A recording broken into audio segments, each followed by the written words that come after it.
అందరికీ నమస్కారం అండి. ఈరోజు మన గుంటూరు జిల్లా లాం గ్రామంలో మరి ఈరోజు మిరప వేయబోయే ముందు మరి అలవల కోటేశ్వరరావు గారి రైతు ఉన్నారు.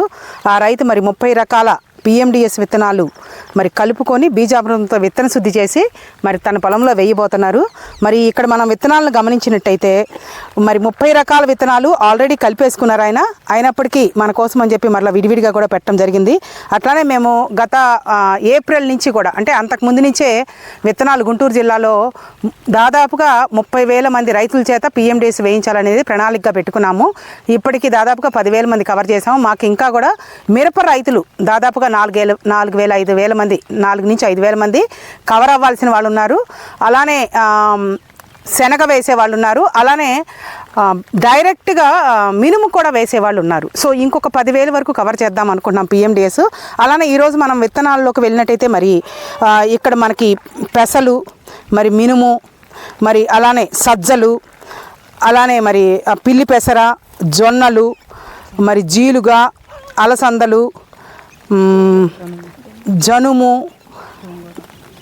గోంగూర, రాగులు, నువ్వులు, కందులు, పచ్చజొన్నలు, మరి మొక్కజొన్న, మరి శనగలు, ఇలాంటి విత్తనాలు అన్నీ కలిపి అంటే అన్ని జాతులు ఇక్కడ మామూలు ధాన్యపు గింజలు, నూనె గింజలు, మరియు అట్లానే కూరగాయ జాతికి చెందినటువంటి బెండ ఇవన్నీ కూడా ఉన్నాయి. అట్లానే క్లస్టర్ బీన్, ఇవి గోరు చిక్కుడు, మరి అలానే చెట్టు చిక్కుడు, ఇలాంటి విత్తనాలన్నీ కూడా 30 రకాలు అంటే వివిధ రకాల డైవర్సిటీ కోసం, జీవ వైవిధ్యం కోసం అన్ని విత్తనాలు కలుపుకున్నారు. వీరి ప్రధాన పంట చిల్లీ కాబట్టి మరి గత సంవత్సరం వారి అనుభవాలు కూడా తెలుసుకున్నాము. గత సంవత్సరం మరి పిఎండిఎస్ వేసినప్పుడు మీకేమనిపించింది, మరలా ఎందుకు ఈ పిఎండిఎస్ మరి ఎన్ని సంవత్సరాల నుంచి వేస్తున్నారు, మీ పొలంలో వచ్చినటువంటి మార్పుల గురించి చెప్పాల్సిందిగా మరి అలవల కోటేశ్వరరావు గారిని కోరుచున్నాం. రైతు సోదరులందరికీ నమస్కారం అండి. నా పేరు అలవాల కోటేశ్వరరావు. మా ఊరు జొన్నగడ్డ. మా పొలం వచ్చి లావం విలేజ్ కిందకి వచ్చింది. నేను ఈ పిఎండిఎస్ 3 సంవత్సరాల నుంచి చేస్తున్నాను. దాని తర్వాత మిర్చి వేస్తూ ఉంటాను. ఫస్ట్ సంవత్సరం వచ్చేసరికి సగం మందు కట్టలు వేసుకుంటూ సగం దీంతో చేసేసాము. నిరుడు కొంచెం తగ్గించాము. ఈ సంవత్సరం వచ్చేసరికి పూర్తిగా ఈ పిఎండిఎస్తోనే వేసేసి ఎరువులు వాడకుండా మేము మిర్చి పండియాలనేది లక్ష్యంగా పెట్టుకున్నామండి. అందుకని ఇవన్నీ కలిపి వేస్తున్నాము.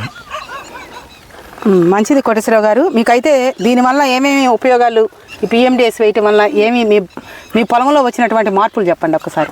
మా పొలం వచ్చేసరికి బాగా గుల్లబారిపోయిద్దండి, బాగుండిద్ది దున్నుకోవటానికి కానీ దేనికైనా కానీ. ఇవి వేయటం వల్ల మనకి సూక్ష్మజీవులు బాగా ఉండి మిర్చి పండటానికి బాగా అవకాశం ఎక్కువగా ఉండిద్దండి. అందువల్ల మనకు ఫర్టిలైజర్ తగ్గిద్ది, ఖర్చులు తగ్గుతుంటాయి కాబట్టి మనం దీన్ని వాడుకుంటున్నామండి. సో మీరు వేసుకున్న తర్వాత 40 రోజులు పెంచిన తర్వాత దీన్ని ఏం చేస్తారు? దీన్ని వచ్చేసరికి కల్టివేషన్ చేస్తామండి. నాగళ్ళు వేస్తాం, ఫ్లో వేస్తాము. తర్వాత భూమిలో కలిసిపోద్ది. తర్వాత మనం మిర్చి నాటుకోవటం, నారు పెంచుకొని. సో ముందుగా దీనికి మళ్ళీ బీజామృతంతో విత్తన శుద్ధి చేద్దామండి. సో విత్తన శుద్ధి చేసిన తర్వాత మరి కోటేశ్వరరావు పొలంలో వేసుకుంటారు. ఆయన ఏంటంటే ఇది 35 నుంచి 40 రోజులు పెంచిన తర్వాత మీకు ఆవులు ఉన్నాయి కదా, పశుగ్రాసంగా కూడా ఉపయోగించుకుంటారు కొంత. పోయిన సంవత్సరం మనకి ఏదైతే మరి మిచాంగ్ సైక్లోన్ వచ్చినప్పుడు పంటలన్నీ దెబ్బతిన్నాయి. మరి ఇది వేసిన వాళ్ళ పొలంలో మాత్రం ఈవెన్ చిల్లీస్ కూడా ఎటువంటి త్రిప్స్ చాలా మనకి అంటే బాగా ఇబ్బంది పెట్టింది రైతుల్ని. ఈ సంవత్సరం మరి ఏంటంటే చిల్లీస్ కూడా తగ్గింది. యాక్చువల్గా చాలామంది రైతులు ఇంకా భయపడుతూనే ఉన్నారు చిల్లీస్ వేయటానికి. అట్లా మరి ధర కూడా తగ్గి ఉండటం వల్ల చాలా వరకు ప్రత్యామ్నాయ పంటలు వెతుక్కుంటున్నారు. మన కోటేశ్వరరావు గారు మాత్రం మరి నేను ఖచ్చితంగా చిల్లీని ప్రకృతి వ్యవసాయంలో పండించి చూపిస్తానని చెప్పి మనకి ఈరోజు ప్రథమంగా మరి పిఎండిఎస్తో స్టార్ట్ చేశారు. మరి వారికి మనందరి తరపున కృతజ్ఞతలు తెలుపుతూ మరి ఈ సంవత్సరం మీరు మంచి దిగుబడులు సాధించాలని ఆశిస్తున్నాము. అలానే ఇప్పుడు మరి విత్తన శుద్ధితో మరి బీజామృతంతో విత్తన శుద్ధి చేద్దాం. చూడండి, ఇప్పుడు విత్తన శుద్ధి చేస్తున్నామండి. ఈ 30 రకాల విత్తనాలు ఆయన కోటేశ్వరరావు గారు రైతే మరి విత్తన శుద్ధి బీజామృతంతో విత్తన శుద్ధి చేస్తున్నారు. ఈ విత్తన శుద్ధి చేయటం వల్ల ఏమవుతుందంటే 100% జర్మినేషన్ వస్తుంది.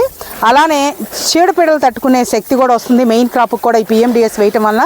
అలానే ఇంకా ఏంటంటే బెట్టను తట్టుకునే పరిస్థితి, అలానే అధిక వర్షాలను తట్టుకునే పరిస్థితి కూడా ఈ పిఎండిఎస్ వేయటం వల్ల ప్రధాన పంటకు వస్తుంది. కాబట్టి ఈ పిఎండిఎస్ అనేది ఇటు ప్రాంత రైతులందరూ కూడా వేసుకోవాలని చెప్పి కోరుతున్నామండి.